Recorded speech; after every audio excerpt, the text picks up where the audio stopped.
بسم اللہ الرحمن الرحیم الحمد للہ رب العالمین والصلاة والسلام علی رسولہ الکریم وعلی آلہ واصحابہ اجمعین۔ آگے یہ ہے کہ امام بخاری رحمہ اللہ تعالی ایک مسئلہ کو ترجمۃ الباب بناتے ہیں، فقہی مسئلہ کو، اور اس کو ثابت کرنے کے لیے مختصر حدیث ترجمۃ الباب کے تحت ذکر کرتے ہیں۔ وہ مختصر حدیث یعنی ایک صحابی رضی اللہ تعالی عنہ سے شروع ہو رہی ہے اور سند امام بخاری رحمۃ اللہ علیہ تک وہ امام بخاری کی شرط پر ہے، لیکن جو مختصر حدیث ذکر کی ہے اس میں اس ترجمۃ الباب والے مسئلے کا صراحتاً ذکر نہیں ہے۔ تو یہاں بھی یعنی یہ سوال پیدا ہوتا ہے اکثر کہ ترجمۃ الباب اور حدیث کی مطابقت نہیں ہے، چونکہ ترجمۃ الباب جو مسئلہ ہے اس کا حدیث میں ذکر ہی نہیں ہے۔ تو وجہ یہ ہوتی ہے کہ اس مختصر حدیث کو ذکر کر کے امام بخاری جو ہیں اسی صحابی رضی اللہ تعالیٰ عنہ سے مروی ایک دوسری حدیث کی طرف اشارہ کرتے ہیں جس میں صراحتاً وہ مسئلہ موجود ہے۔ صفحہ نمبر 152 اس کے آخر میں ہے باب طول الصلاۃ فی قیام اللیل۔ یہ جو ہے یہ لکھا ہے باب طول الصلاۃ فی قیام اللیل، لیکن وہ باب جو ہم نے دیکھنا ہے وہ ہے باب طول القیام فی صلاۃ اللیل، یعنی اس کا عکس جو ہے، اور باہر جو ہے وہ یہی لکھا ہوا نسخے پر باب طول القیام فی صلاۃ اللیل، کونے پہ لکھا ہوا ہے نا، اسی صفحے پہ باہر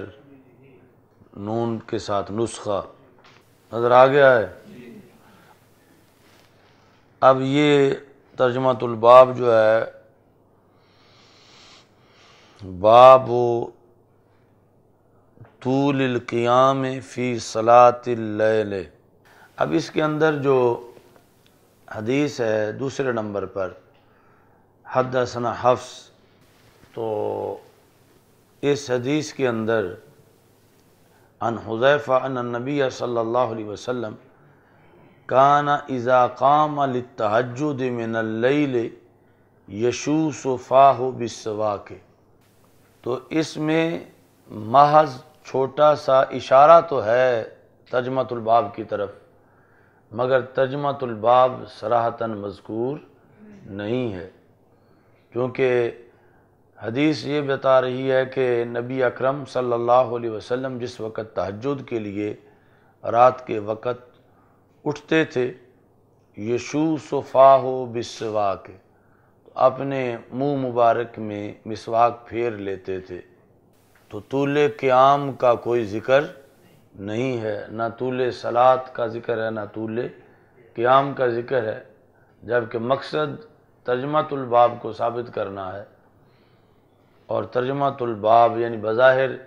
یہ عام بندہ کو کہہ سکتا ہے کہ ترجمۃ الباب اور ہے حدیث اور ہے، تو امام بخاری نے ترجمۃ الباب ثابت ہی نہیں کیا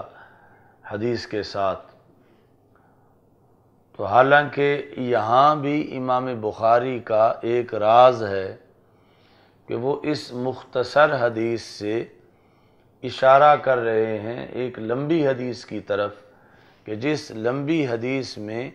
ترجمۃ الباب پورے کا پورا موجود ہے۔ یعنی یہ لکھتے وقت امام بخاری رحمۃ اللہ علیہ نے نصف جد و جہد طلباء کے لیے چھوڑی تھی کہ وہ بالکل پکی پکائی کھیر جو ہے اس کے عادی نہ بن جائیں، بلکہ وہ خود بھی کچھ تلاش کریں۔ اچھا جی، تو مطلب یہ ہے کہ جس طرح آج کتابوں کے اندر جب باب ختم ہوتا ہے یا کوئی آخر میں تمرین ہوتی ہے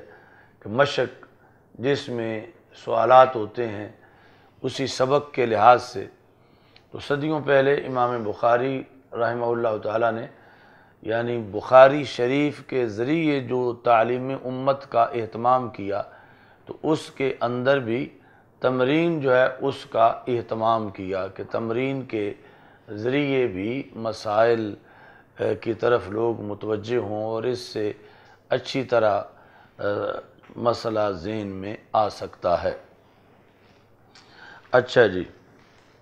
اب یہی حضرت حذیفہ بن یمان رضی اللہ تعالی عنہ جو ہیں، دوسرے مقام پر انہی سے امام بخاری رحمہ اللہ تعالیٰ نے طویل حدیث کو بھی ذکر کیا ہے۔ یہاں اس کا یہ حصہ ذکر کرتے ہیں کہ انہو صلی اللہ علیہ وسلم صلی، یعنی جب تہجد کے لیے اٹھے، فافتتح سورۃ البقرہ تھی، تو سورہ بقرہ سے آغاز کیا، حتی قرأ سورۃ النساء وآل عمران، یہاں تک کہ رسول اکرم صلی اللہ علیہ وسلم نے آل عمران اور سورہ نساء کی بھی تلاوت کی۔ تو اب طول قیام اس سے ثابت ہوا کہ سورہ بقرہ بھی پڑھنا، آل عمران بھی پڑھنا، سورہ نساء بھی پڑھنا، تو یہ چھوٹا سا قیام نہیں ہے، بہت لمبا قیام ہے۔ اچھا جی، تو مطلب یہ ہوا کہ وہ جو سواک کے ساتھ تو قیام کے اہتمام کی طرف اشارہ ہے، قیام اللیل کی، یعنی ایسا بھی نہیں کہ جو حدیث ذکر کریں اس کا کسی لحاظ سے بھی ترجمۃ الباب سے کوئی تعلق نہ ہو، تھوڑا سا بھی، تو ایسا نہیں، یعنی تھوڑا سا تو اب ظاہر ہوا کہ قیام اللیل کے لیے اٹھے رسول اکرم صلی اللہ علیہ وسلم اور منہ مبارک کے میں مسواک پھیرا، لیکن جو طول قیام ہے وہ دوسرے مقام پر اسی حدیث کا ایک حصہ ہے۔ انہی صحابی حضرت حذیفہ بن یمان رضی اللہ تعالی عنہ سے اسی کتاب الصلاۃ کے اندر یہ دوسرا مقام بھی جو ہے وہ موجود ہے، جس میں طول قیام تفصیل کے ساتھ مذکور ہے۔ باقی چونکہ تنام عینای ولا ینام قلبی، اس کے تحت محض سو جانے سے رسول اکرم صلی اللہ علیہ وسلم کا وضو نہیں ٹوٹتا تھا، تو اب جب دیگر کوئی نواقض وضو سے نہیں پایا گیا تو رسول اکرم صلی اللہ علیہ وسلم حالت وضو میں سوئے، تو اب اٹھ کر صرف منہ مبارک میں مسواک جو ہے وہ پھیرا اور اس کے بعد نماز پڑھنا شروع کر دی، کیونکہ وضو تو برقرار تھا اور یہ مزید اہتمام کے لیے مسواک مبارک منہ مبارک میں پھیرا۔ اچھا جی، اس سے اگلی عادت امام بخاری رحمہ اللہ تعالی وقت استدلال عموم الفاظ سے بھی کسی امر کا استدلال کرتے ہیں، یعنی یہ جو آج بعض مسائل کے اندر غیر مقلد ہم سے جھگڑا کرتے ہیں کہ یہ تو دلیل جو تم پیش کر رہے ہو یہ معین وقت کی دلیل نہیں ہے، مثلا صلاۃ و سلام کے لحاظ سے صلو علیہ وسلم، یہ جو تم اذان کے پہلے درود شریف پڑھتے ہو اس کی اس میں دلیل نہیں ہے، یا دیگر جمعہ کے بعد پڑھتے ہو سلام کھڑے ہو کہ اس کی دلیل نہیں ہے۔ تو ہمارا ہوتا ہے کہ عموم لفظ کا لحاظ ہوتا ہے، تو جب لفظ کا عموم پایا گیا ہے قرآن مجید میں بھی حدیث شریف میں بھی، تو اسی سے یہ ایک معین جزئی بھی ثابت ہوگی اسی کلی سے، اور ان کا جھگڑا یعنی یہ ہے کہ نہیں ہمیں علیحدہ حدیث دکھاؤ۔ تو ہم جس طریقے پر قائم ہیں وہ امام بخاری رحمۃ اللہ علیہ کا طریقہ ہے، اور امام بخاری کے جو وہ آج وارث دھکو دھکی بنے ہوئے ہیں وہ امام بخاری کے طریقے سے دور ہیں۔ اب یہ جو عادت ہم ذکر کر رہے ہیں یہ ہماری دلیل بنتی ہے، غیر مقلدین کی دلیل نہیں بنتی کہ امام بخاری جو ہیں وہ کسی امر کے جواز کا استدلال عموم الفاظ سے کرتے ہیں، اگرچہ اس امر کا جزئی حکم نہ آیا ہو لیکن عام الفاظ اس امر میں پائے گئے ہوں تو اسی سے امام بخاری جو ہیں وہ استدلال کر کے اس امر کو جائز قرار دیتے ہیں۔ اس کی مثال جو ہے وہ باب کا نام میں لکھا دیتا ہوں آگے، باب بیع المدبر۔ تو یہ تم پڑھ چکے ہو کہ ایک مکاتب ہوتا ہے، ایک مدبر ہوتا ہے۔ تو مدبر وہ غلام ہے کہ جس کے بارے میں اس کے آقا نے کہا کہ میری وفات کے ساتھ ہی تم آزاد ہو جاؤ گے، آگے تم وراثت میں نہیں جاؤ گے، یہ ہے مدبر۔ تو بیع المدبر، جس کو مالک نے خود مدبر بنایا ہوا ہے اور مالک ہی اپنی زندگی میں اس کو بیچنا چاہے، اس کے بارے میں، کیونکہ اس کا اب عام غلام سے مسئلہ علیحدہ ہے کہ عام غلام جو ہے وہ تو مالک کے فوت ہو جانے کے بعد بھی غلام ہی رہے گا اور ورثے میں آگے چلا جائے گا، جبکہ یہ مدبر جو ہے یہ اس نے آزاد ہونا ہے۔ تو اب بیچنے کے لحاظ سے محل نظر ہے کہ کیا مدبر کو، جسے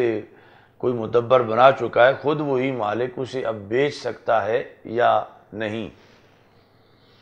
تو اس میں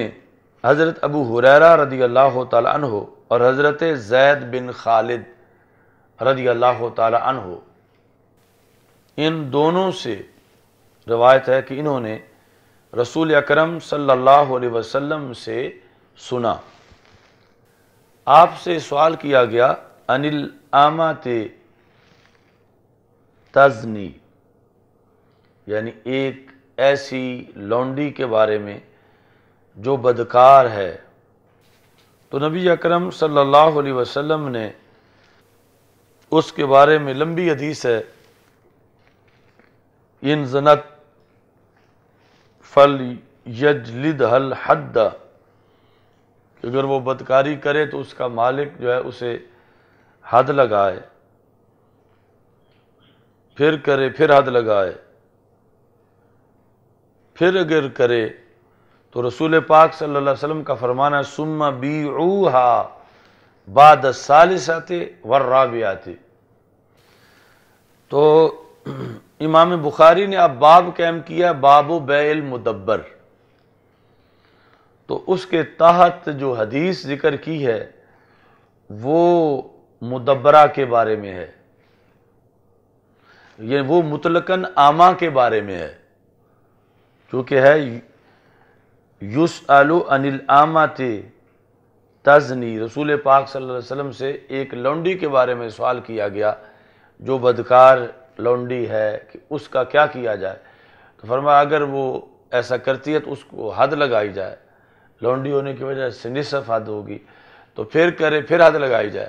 پھر اگر ایسا کرے تو پھر اس کو بیچ دو۔ اب یہاں پر امام بخاری نے استدلال کیا مطلقاً عامہ سے مدبرہ کے اوپر، کہ مطلقاً عامہ جو ہے جب اس کو بیچنے کا حکم دیا ہے اس صورت میں کہ جب اس کا کردار صحیح نہیں ہے تو تیسری مرتبہ اس نے ایسی غلطی کی تو اس کو بیچ دو، تو رسول اکرم صلی اللہ علیہ وسلم نے ساتھ یہ نہیں کہا کہ اگر مدبرہ ہوئی تو پھر نہ بیچنا، مطلقاً جب فرمایا بیچ دو، تو اس سے امام بخاری رحمۃ اللہ علیہ نے بیع مدبر کے جواز کا استدلال کیا، اور اسی سے بیع مدبرہ کے جواز کا استدلال کیا، کیونکہ لفظ عامہ جو ہے وہ عام ہے، العامہ لونڈی جس کا معنی ہے وہ لفظ عام ہے، تو اگرچہ یہاں پر جزئی طور پر مدبرہ کا مسئلہ نہیں پوچھا گیا، مطلقاً عامہ کا مسئلہ پوچھا گیا ہے، لیکن امام بخاری رحمہ اللہ تعالی نے مطلقاً عامہ سے مدبرہ اور مدبر کا حکم اخذ کیا، تو یہ وہ طریقہ ہے جس پہ آج ہم قائم ہیں۔ یعنی غیر مقلد جو ان کے مطابق تو یہاں یہ آئے گی بات، یعنی ان کے اصول پر یہ لازم آتا ہے ان کو کہ وہ کہیں کہ یہاں سے اس حدیث سے مدبر یا مدبرہ کی بیع ثابت نہیں ہوتی، چونکہ حدیث میں تو مطلقاً عامہ ہے۔ جس طرح وہاں وہ کہتے ہیں مطلقاً درود کا حکم ہے، کوئی جمعہ کے بعد کا حکم ہے، کوئی نماز اذان سے پہلے کا حکم ہے، تو ہمیں جزئی حکم دکھاؤ، تو پھر ہم مانیں گے کہ یہ ثابت ہے دلیل سے۔ تو یہاں اب امام بخاری باب بیع المدبر کے اندر کوئی شخصی معین جزئی مدبر کی دلیل نہیں پیش کر رہے، بلکہ مطلقاً عامہ کی دلیل پیش کر رہے ہیں، اور مطلقاً عامہ کے لفظ عموم سے استدلال کرتے ہوئے وہ مدبرہ اور مدبر کا حکم اخذ کر رہے ہیں۔ تو یہ دلیلیں ہیں کہ ہم رستہ نہیں بدلے، نہ ہم بھٹکے ہیں، بلکہ امام بخاری اپنے عہد میں جس طرز استدلال پر قائم تھے اس پر آج بھی اللہ کے فضل سے ہم قائم ہیں، کیونکہ فقہی جو اسلوب ہے امام بخاری نے خود وہ اپنایا، اور یہ جو آج کے غیر مقلد ہیں یہ فکری طور پر بھی وارث نہیں ہو سکتے امام بخاری کے، چونکہ امام بخاری کا طرز استدلال اور ہے اور ان لوگوں کا طرز استدلال اور ہے، اور انہوں نے پوری قوم کو آگے پکوا دیا ہے کہ یوں معین جزئی دلیل ہوگی تو پھر مسئلہ ثابت ہوگا، ورنہ ثابت نہیں ہوگا۔ تو یہ بدعتی ہیں اصل میں، فکری اور آئینی بدعتی، کہ جو طریقہ رائج ہی نہیں تھا امت میں، امام بخاری جیسے اماموں کے عہد سے بھی انہوں نے وہ طریقہ رائج کیا ہوا ہے کسی مسئلے کو ثابت کرنے کے لحاظ سے۔ اچھا جی، اب اس طرح کے دلائل سے ہی غیر مقلدیت کا منہ بند کیا جا سکتا ہے، چونکہ غیر مقلدیت ایک فکری آوارہ گردی ہے، تو آوارہ گردی کو کنٹرول کرنا بڑا مشکل ہوتا ہے، اور یہ پھر فکری آوارہ گردی ہے، تو اس بنیاد پر یہ مزید، یعنی عام آوارہ گرد جو ہے گلیوں سڑکوں پہ پھرنے والا، اسے روکنا آسان ہے، اور جو فکری آوارہ گرد ہو اس کو روکنا بہت مشکل ہے۔ تو یہ دلائل ہیں جس کی وجہ سے ان لوگوں کو روکا جا سکتا ہے کہ تمہاری نسل کا تو کوئی تھا ہی نہیں پہلے، یعنی تم اپنے خود ہی بانی ہو، اور یہ جو طریقہ تمہارا ہے یہ امت کے ائمہ کا طریقہ نہیں ہے، یعنی تم جھگڑتے ہو ہم سے کہ ہم فقہی اصولوں پہ چلتے ہیں اور حدیث کو ہم نے ترک کیا ہے، یہ ہمیں تم تانا دیتے ہو۔ تو جب کہ امام بخاری تو اب یقیناً محدث ہیں اور حدیث کی قدر جانتے ہیں، لیکن جس رستے پہ چل رہے ہیں وہ امام ابو حنیفہ رحمۃ اللہ علیہ کا رستہ ہے یا فقہا کا رستہ ہے۔ تو اس بنیاد پر یعنی فکری طور پر وہ رستہ جو عدم تقلید والوں نے اپنایا ہوا ہے، یہ نہ امام اعظم ابو حنیفہ کا ہے اور نہ ہی امام بخاری کا ہے۔ امام بخاری تو خود عموم الفاظ سے جزئی مسئلے کا اس بات استدلال کے ذریعے سے کرتے ہیں۔ اچھا جی، اگلی عادت، تو ایک اور مقام ہے استدلال کا جہاں ایک مقدمہ خارجیہ ساتھ ملایا جاتا ہے دلیل کے، اور پھر وہ دلیل بنتی ہے۔ مقدمہ خارجیہ کہ امت میں وہ بات طے شدہ ہے، اس میں اختلاف نہیں، اگرچہ حدیث میں اس کا ذکر نہیں، تو ہم جس وقت استدلال کرتے ہیں تو اس پر پھر یہ کہتے ہیں کہ تم ساتھ اپنی طرف سے پچر لگا لیتے ہو۔ تو ہم امام بخاری سے یہ ثابت کرنا چاہتے ہیں کہ اگر یہ پچر ہے تو امام بخاری نے بھی لگائی ہے، اور امام بخاری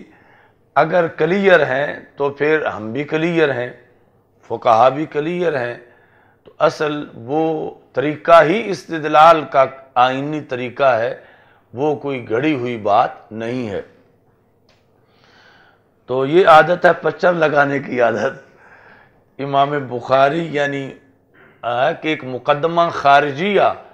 جس کو مخالفین پچر کہتے ہیں، اس کے ذریعے سے مسئلہ ثابت کرتے ہیں۔ یہ جو نمبر والی بخاری ہے اس میں حدیث نمبر 1498 ہے۔ ویسے یعنی کتاب الخمس ہے کہ کن چیزوں کے اندر خمس لازم آتا ہے، کن کے اندر خمس لازم نہیں آتا۔ تو باب کا نام ہے باب ما یستخرج من البحر، اور مقصد ہے امام بخاری رحمہ اللہ تعالیٰ کا کہ جو چیز سمندر سے نکالی جائے اس میں خمس نہیں، کہ اس کا 5واں حصہ بیت المال کو نکالنے والا دے، سمندر سے نکالی گئی چیز میں خمس نہیں ہے۔ تو اس میں امام بخاری رحمہ اللہ تعالیٰ نے بہت سے آثار ذکر کیے ہیں، اور حدیث ایک ذکر کی ہے جس کو حدیث مستسلف کہا جاتا ہے، کہ اس میں قصہ مستسلف ہے سین کے ساتھ بے سلف۔ تو مختصر اس حدیث کا یہ ہے کہ، اور یہ کئی بار بخاری میں آئی ہے، کہ ایک بندہ کسی سے قرض مانگنے کے لیے گیا تو اس نے کہا میں قرض تو تجھے دے دوں لیکن گواہ کون بنے گا؟ اس نے کہا کفا باللہ شہیدہ۔ اس نے کہا ضامن کون ہوگا؟ اس نے کہا کفا باللہ وکیلا۔ تو وہ بندہ اسی پر مطمئن ہو گیا اور اسے قرضہ دے دیا، اور معین وقت تھا کہ جب اس نے وہ پیسے واپس کرنے تھے۔ یعنی یہ پہلی امتوں کا ایک معاملہ ہے۔ تو جس دن پیسے واپس کرنے تھے تو جس نے قرض لیا تھا وہ اتنے پیسے لے کے سمندر کے کنارے پہنچا کہ میں کسی کشتی میں بیٹھوں اور پار جا کے اس دیہات میں پیسے دے آؤں۔ یعنی اس طرف سے مثلا پانی آ رہا تھا تو یہاں سے بیٹھ کے دوسری سائیڈ پہ آگے جا کے کہیں اس دیہات میں جانا تھا۔ تو سارا دن انتظار کرتا رہا، یعنی اس کو کوئی کشتی نہ ملی۔ تو اسے دل میں یہ بہت زیادہ تشویش تھی کہ میں نے اللہ کو گواہ بنایا تھا اور اللہ کو وکیل بنایا تھا، تو اب کیا بنے گا اگر میں آج قرض نہ دے سکا، اور جانے کا بھی کوئی رستہ نہیں، کوئی پل نہیں، اور نہ اتنے سفر کے لیے کوئی کشتی وغیرہ ہے۔ اس نے لکڑی کے اندر سوراخ کر کے اس کے اندر دینار بھر دیے اور اوپر سے لکڑی کا منہ بند کر دیا، یعنی جس طرح یہ گٹھ ڈالتے ہیں تعویذ لکڑی کے اندر بھینسوں کے لیے، اور اوپر سے بند کر دیتے ہیں لکڑی کے ساتھ ہی۔ تو اس بڑی سائز کی لکڑی تھی، اندر سے کھود کے اس نے اس میں دینار بھر دیے اور ساتھ رکا بھی لکھ دیا کہ میں آیا ہوں دینے کے لیے مگر مجھے کشتی نہیں ملی، تو میں اللہ کے سپرد کر رہا ہوں، یہ پیسے میں پارسل بھیج رہا ہوں۔ تو آگے وہ بندہ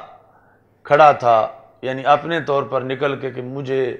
قرض دینے والے نے آنا ہے تو میں اس سے قرض وصول کروں۔ سارا دن انتظار کرتا رہا، بالآخر اس نے ایک لکڑی دیکھی تو اس کے ذہن میں یہ خیال آیا کہ قرض والا تو آیا نہیں ہے، تو کم از کم یہ لکڑی پکڑ لوں کہ جو ایندھن کے لیے کام دے گی، تو میرا آج کا دن ضائع نہیں ہوگا، کم از کم لکڑی تو گھر لے جاؤں گا۔ اس نے وہ لکڑی پکڑی، گھر جا کے اس کو جب چیرا تو اندر سے دینار رونق افروز ہو گئے اور ساتھ وہ رکا بھی تھا۔ تو اس طرح اس نے سمجھ لیا کہ یہ اس بھیجنے والے نے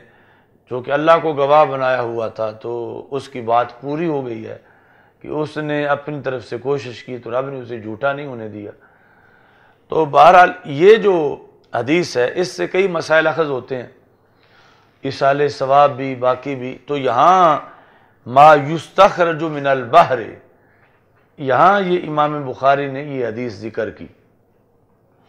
آگے اتفاق یہ ہے کہ وہ بندہ جو ہے اس نے یہ بھیجی تو مگر پھر بھی دل میں یہ تھا کہ آخر اللہ کو گواہ بنایا تھا، اس نے نئے سرے سے پیسے اکٹھے کیے،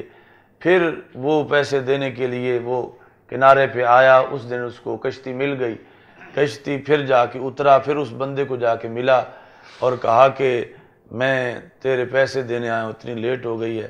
اس نے کہا پیسے تو تیرے مجھے مل گئے تھے جو آپ نے لکڑی میں ڈالے تھے، اور وہ لکڑی میں نے پکڑ لی تھی۔ تو یہاں امام بخاری جو ہیں انہوں نے اس سے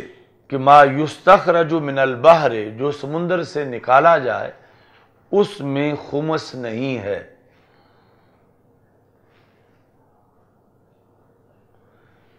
کہ قرض خواہ نے بطور ایندھن کے لکڑی پکڑی تھی اور گھر جا کے اس کو چیرا تھا اور مال اس سے اس کو مل گیا تھا، اور اس نے اس سے کوئی خمس ادا نہیں کیا تھا، یعنی مالک نے، کیونکہ اس وقت جو اسے ملی تھی چیز وہ ایسے ہی کہ جس طرح ایک لاوارث چیز ہوتی ہے، تو خمس کا مسئلہ ثابت کرنے کے لیے کہ سمندر میں کوئی بندہ جاتا ہے اسے کوئی چیز مل جاتی ہے تو حکومت اسے مجبور نہ کرے کہ پیسہ میرا ہے، بلکہ وہ جس نے پکڑ لی ہے وہ اس کی ہے، وہ لکڑی یا وہ چیز، تو اس کے تحت یعنی وہ مسئلہ اس سے اس کا استدلال کیا۔ اچھا جی، لیکن استدلال کر رہے ہیں اس امت کے لیے، امام بخاری موجودہ شریعت کے لیے،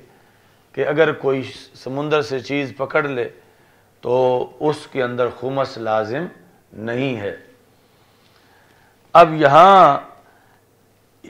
ایک مقدمہ خارجیہ ساتھ ضم کریں گے تو دلیل بنے گی۔ وہ کیا ہے کہ شرع من قبلنا شرع لنا، کہ ہم سے پہلی امتوں کی جو شریعت ہے وہ ہمارے لیے بھی شریعت ہے، بشرطے کہ آقا صلی اللہ علیہ وسلم نے اس سے روکا نہ ہو۔ یعنی بہت سے کام ایسے ہیں جو پہلی امتوں میں جائز تھے، لیکن رسول اکرم صلی اللہ علیہ وسلم نے منع کیا تو ہمارے لیے ناجائز ہو گئے۔ یہاں یہ بات ہو رہی ہے شرع من قبلنا شرع لنا ما لم ينکرہ الشارع صلی اللہ علیہ وسلم، کہ جب تک رسول پاک صلی اللہ علیہ وسلم نے منع نہ کیا ہو اس وقت تک جو پہلی امتوں کی شریعت ہے وہ ہماری بھی شریعت ہے۔ تو یہ مقدمہ خارجیہ ساتھ لگائیں گے تو اب دلیل بنے گی، کہ ورنہ تو کوئی کہہ سکتا ہے کہ یہ تو پہلی امتوں کی بات ہے، اس امت کی تو بات ہی نہیں، دلیل تو اس امت کی پیش کرو۔ تو وہ یہ ہے کہ اس کا انکار رسول پاک صلی اللہ علیہ وسلم کی طرف سے ثابت نہیں، تو شرع من قبلنا شرع لنا، ہم سے پہلے کی شریعت ہماری بھی شریعت ہے، بشرطے کہ رسول پاک صلی اللہ علیہ وسلم نے انکار نہ کیا ہو۔ تو اب یہ جو ایک طے شدہ اصول ہے جو اس حدیث میں نہیں لکھا ہوا، اس کے علاوہ امت میں مانا گیا ہے، تو اس مقدمہ خارجیہ کو ساتھ ملائیں گے تو اب دلیل پوری ہوگی۔ اگر اس کو نہیں ملائیں گے تو کبھی بھی یہ دلیل نہیں بن سکتی جو ترجمۃ الباب امام بخاری رحمہ اللہ تعالیٰ نے بنایا ہوا ہے۔ تو اس بنیاد پر اب جس کو یہ کہتے ہیں کہ تم ساتھ سے پچر لگاتے ہو، تو وہ ہوتا ہے مقدمہ خارجیہ جو ایک طے شدہ حقیقت ہے۔ تو مقدمہ خارجیہ کو ساتھ لگا کے دلیل کو مکمل کرنا، یہ طریقہ ہے امام بخاری رحمہ اللہ تعالیٰ کا، اور ہم اس طریقے پر قائم ہیں۔ اس کی ایک آسان سی مثال یوں سمجھ لو کہ ایک بندہ جس کا نام حمید ہے یا ایک بندہ جس کا نام عبد الحمید ہے، وہ کہتا ہے کہ مفتی صاحب کے پاس جا کر مسئلہ پوچھتا ہے، یہ تنویر مفتی جو ہے، کہ کیا مجھ پہ نماز فرض ہے؟ تو یہ جواب دیتے ہیں کہ ہاں تجھ پہ نماز فرض ہے۔ تو وہ کہتا ہے کہ فرض کے لیے تو بڑی قطعی دلیل چاہیے، تو مجھ پہ نماز کے فرض ہونے کی کیا دلیل ہے؟ تو یہ فوراً پڑھتا ہے کہ قرآن مجید میں اقیم الصلاۃ، نماز قائم کرو۔ تو وہ کہتا ہے کہ یہاں میرا نام کہاں لکھا ہوا ہے کہ اے عبد المجید عبد الحمید تم نماز قائم کرو؟ یہ تو مطلقاً ہے، یہ عام ہے، یعنی جس طرح بھابی کہتے ہیں یہ تو مطلقاً صلو علیہ وسلم ہے، اور ہم خاص پوچھ رہے ہیں کہ اذان سے پہلے یہ دکھاؤ۔ تو اسی عادت پر اس نے آ کر پوچھ لیا، اور یہ جو ہے وہ عموم والی دلیلیں پڑھ رہا ہے، اور وہ کہتا نہیں نہیں میرا تو نام ہی نہیں، میں تو یہ مسئلہ پوچھ ہی نہیں رہا آپ سے، میں تو اپنا پوچھ رہا ہوں کہ میرے بارے میں رب نے میرا نام لے کر مجھے حکم دیا ہو تو پھر میں فرض مانوں۔ اب جو ہے یہاں مقدمہ خارجیہ ساتھ ملانا پڑے گا، اور یہ یعنی آج کے غیر مقلد کو بھی ملانا پڑے گا، یعنی ورنہ نماز جیسا فرض کسی پہ ثابت نہیں کر سکتے، یعنی کتنا واضح بدی مسئلہ ہے کہ نماز فرض ہے، لیکن عبد الحمید پر ثابت نہیں کر سکتے جب تک کہ ہمارا طریقہ اختیار نہ کریں، جس کو ویسے وہ پچڑ لگانا کہہ دیتے ہیں۔ تو اب جو ہے یہ اس کو کہے گا کہ انت مؤمن وکل مؤمن فرضت علیہ الصلاۃ ففرضت علیک الصلاۃ، کہ تو مومن ہے، جو بھی مومن اس پہ نماز فرض ہے، لہذا تجھ پہ بھی فرض ہے۔ تو اب یہ مقدمہ خارجیہ ملا کے تو پھر ہی نماز بھی فرض ثابت کی جا سکتی ہے، ورنہ تو نماز جیسی فرضیت بھی جزوی طور پر معین کسی بندے پہ ثابت نہیں کی جاتی۔ تو یہ مقدمہ خارجیہ کا کردار ہے جس کو ہمارے فقہا نے اپنایا، محدثین نے اپنایا، اور یہ غیر مقلدین آج آ کے یعنی ان کو یہ ہوش آیا کہ اس کو پچڑ لگانا کہہ رہے ہیں۔ تو حالانکہ اس کے بغیر ان کا کوئی مفتی جو ان کا امام العصر والظہر والمغرب ہو، وہ یعنی ایک بندے پر نماز جیسی فرضیت کی دلیل نہیں دے سکتا معین طور پر، جو طریقہ انہوں نے لوگوں کو پکوایا ہوا ہے۔ تو جو صحیح طریقہ ہے وہ یہ ہے کہ امام بخاری جیسے محدث بھی اس کے قائل ہیں کہ مقدمہ خارجیہ ساتھ ملا کے دلیل کو مکمل کیا جائے گا، اور یہ استدلال کا صحیح طریقہ ہے۔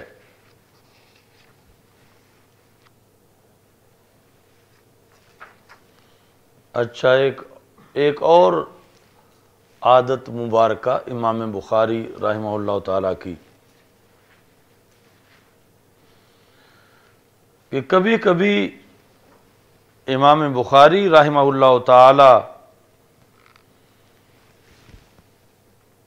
ترجمۃ الباب کو اجتماعی استدلال سے ثابت کرتے ہیں۔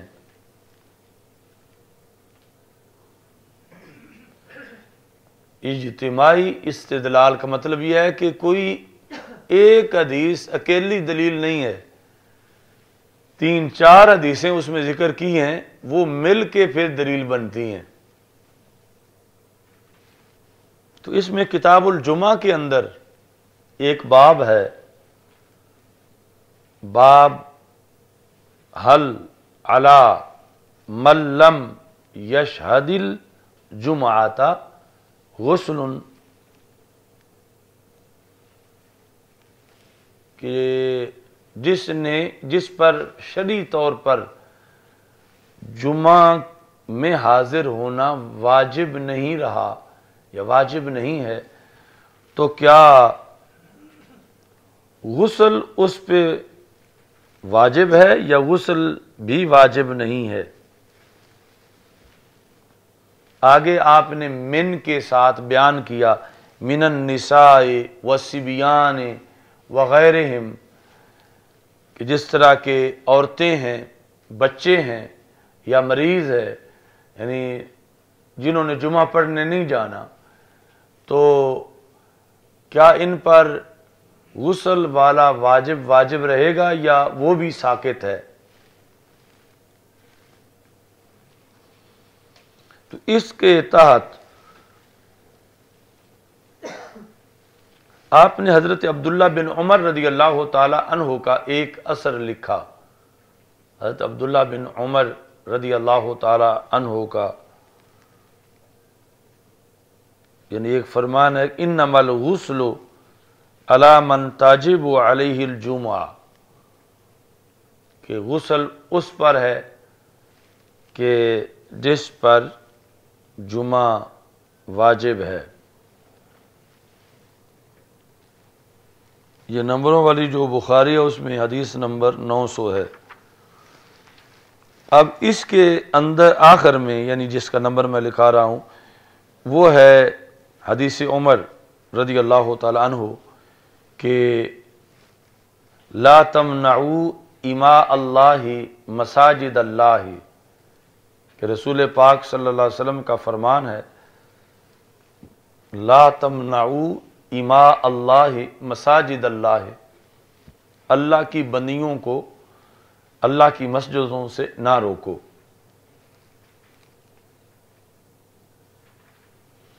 اب ان لفظوں کا ترجمۃ الباب سے کوئی تعلق نہیں ہے۔ ترجمۃ الباب ہے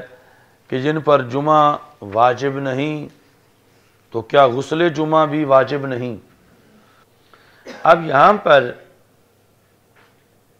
استدلال اجتماعی ہے، اس سے یعنی زیادہ واضح جو مثال ہے وہ لکھ لو، اس میں ذرا دقت ہوگی، کہ باب الصدقات قبل العید، باب الصدقات قبل العید، صدقہ سے مراد ہے صدقہ فطر، عید فطر سے پہلے صدقہ ادا کرنا۔ اس میں بخاری شریف کی حدیث نمبر 1510 ہے کہ حضرت ابو سعید خدری رضی اللہ تعالیٰ عنہ کہتے ہیں، کننا نخرج صدقۃ الفطر فی عہد النبی صلی اللہ علیہ وسلم یوم الفطر صاعا من طعام، کہ ہم رسول اکرم صلی اللہ علیہ وسلم کی ظاہری حیات میں صدقہ فطر نکالتے تھے یوم فطر کو ایک سا طعام سے۔ اب بظاہر یعنی اس حدیث کا ترجمۃ الباب سے کوئی تعلق نہیں، چونکہ ترجمۃ الباب یہ ہے تو یہ ثابت کرنا ہے کہ عید سے پہلے دیتے تھے، اور حدیث میں مطلقاً ذکر ہے کہ ہم رسول اکرم صلی اللہ علیہ وسلم کی ظاہری حیات میں یوم الفطر کو صدقہ فطر دیتے تھے، تو یوم الفطر کو دینا پورے دن کے اندر اس کا اس ترجمۃ الباب سے تعلق نہیں ہے، جس میں یہ ہے کہ عید الفطر سے پہلے ہم دیتے تھے۔ لیکن جس وقت ساتھ دوسری حدیث امام بخاری نے ملائی تو پھر ترجمۃ الباب کے ساتھ تعلق ظاہر ہوا، وہ یہ ہے کہ حضرت عبداللہ بن عمر رضی اللہ تعالیٰ عنہ کہتے ہیں کہ نبی اکرم صلی اللہ علیہ وسلم نے حکم دیا، امارا بزکوٰۃ الفطر قبل خروج الناس الی الصلاۃ، کہ لوگوں کے نماز کی طرف یعنی عید الفطر کی نماز کی طرف جانے سے پہلے صدقہ فطر دینے کا حکم دیا رسول اکرم صلی اللہ علیہ وسلم نے۔ تو اب اس حدیث میں جب یہ ہے کہ عید الفطر پڑھنے سے پہلے، تو پھر صحابہ کرام رضی اللہ تعالیٰ عنہ کے بارے میں یہ نہیں گمان کیا جا سکتا کہ وہ نبی اکرم صلی اللہ علیہ وسلم کے حکم کی خلاف ورزی کریں، تو اس بنیاد پر جب وہ مطلقاً بیان کر رہے ہیں کہ ہم عید الفطر کے دن صدقہ فطر دیتے تھے، تو پتہ چلے گا کہ وہ نماز سے پہلے ہی دیتے تھے، چونکہ جب رسول اکرم صلی اللہ علیہ وسلم نے نماز سے پہلے دینے کا حکم کیا ہے تو جو صحابہ کا جذبہ اطاعت ہے اس کے پیش نظر یہ خود بخود مانا جائے گا پہلی حدیث کے مطابق کہ وہاں بھی اگرچہ ذکر نہیں ہے نماز سے پہلے دینے کا، مگر مراد نماز سے پہلے دینا ہی ہے، اور وہ ترجمۃ الباب کی دلیل ہے۔ یعنی جب کہتے ہیں تب ابو سعید خدری کننا نخرج صدقۃ الفطر فی عہد النبی صلی اللہ علیہ وسلم یوم الفطر، تو خود بخود یعنی اس وجہ سے کہ صحابہ سنت نبوی کی خلاف ورزی نہیں کرتے، تو سرکار فرما چکے ہیں کہ عید الفطر کے دن نماز عید الفطر سے پہلے دینا ہے، تو پھر حضرت ابو سعید خدری بھی اسی کا ہی ذکر کر رہے ہیں اگرچہ لفظ وہ ذکر نہیں کر رہے۔ تو یہ بھی یعنی اصول فقہ کا ایک قانون ہے کہ مطلق کو مقید پہ محمول کرنا، مطلق کو مقید پہ محمول کرنا۔ تو مطلق ہے نا کہ عید کے دن ہم دیتے تھے، مقید ہے کہ عید الفطر سے پہلے دیتے تھے، تو مطلق کو مقید پر محمول کیا گیا ہے۔ تو یہ اصول فقہ کا اصول بھی امام بخاری نے اس میں پیش نظر رکھا ہے۔ اگلی عادت کہ امام بخاری رحمۃ اللہ علیہ مطلقات سے بھی یوں ہی تمسک کرتے ہیں جس طرح کے باقی مجتہد عمومات سے تمسک کرتے ہیں۔ الحمدللہ رب العالمین والصلاة والسلام علی رسول الکریم وعلی آلہ وصحبہ اجمعین۔ استغفر اللہ لا الہ الا اللہ وحدہ لا شریک لہ لہ الملک ولہ الحمد وہو علی کل شیء قدیر۔ عذیب الباس رب الناس اشفی وانت الشافی شفاء لا یغادر سقما۔ اللہم اشفیہا بجاہ سید المرسلین صلی اللہ علیہ وسلم۔ اللہم انا نعوذ بک من زوال نعمتک وتحول عافیتک وفجاءت نقمتک وجمیع سخطک۔ ربنا آتنا من لدنک رحمہ وہیئ لنا من امرنا رشدا۔ اللہم ارنا الحق حقا وارزقنا اتباعہ وارنا الباطل باطلا وارزقنا اجتنابہ۔ ربنا آتنا من لدنک رحمہ وہیئ لنا من امرنا رشدا۔ اللہم انا نسألک العفو والعافیہ والمعافاة الدائمہ فی الدین والدنیا والآخرہ۔ وصلی اللہ تعالی علی حبیبی سیدنا مولانا محمد